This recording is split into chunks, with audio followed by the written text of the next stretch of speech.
Omuhuru yo kuzindukira bakirinju abalema nabakateyamba abayetabiro mu kisibo nimwe abanyadini barukwigwa okuhamya empaje z'ekisibo.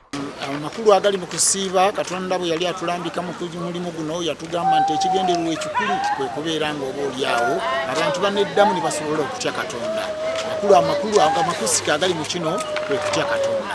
Makulu amagulu agali mu kino mu kutya Katonda mubaayiramu okuyisa okuteeka amakoteeka gonna mu nkola Katonda ge yalagira. Aba babugaina hamizigite ebiri omu town council eyibahirwe ebyokusibirukiraho ebirumu omuceeri obuhunga sukali engano n'ebindi bingi. Obundi buhwezi buhirwa abatine chwera nka bakirinju n'abalema okuruga mu madini n'ebyaro bitari bimwe omuri lyantonderero na town council.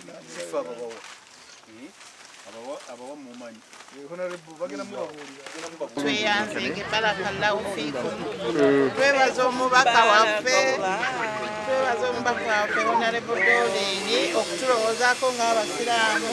Ye asabye mukkirize obubaka bwatuweereza butuyambeko mu kusiibulukuka olunaku olwaleero ffe n'amaka gaffe gye tuwangaalira. Aba nabo basiima ekikorwa ky'obumwe na rukundo okuruga mu kitongole kya DBK Foundation.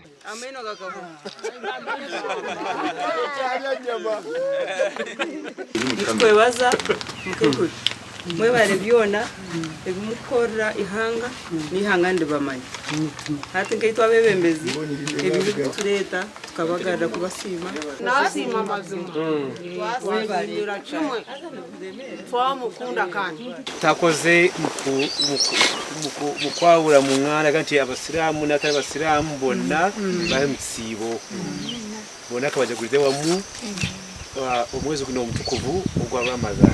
Ndisande William ahabwa agacyenjwe.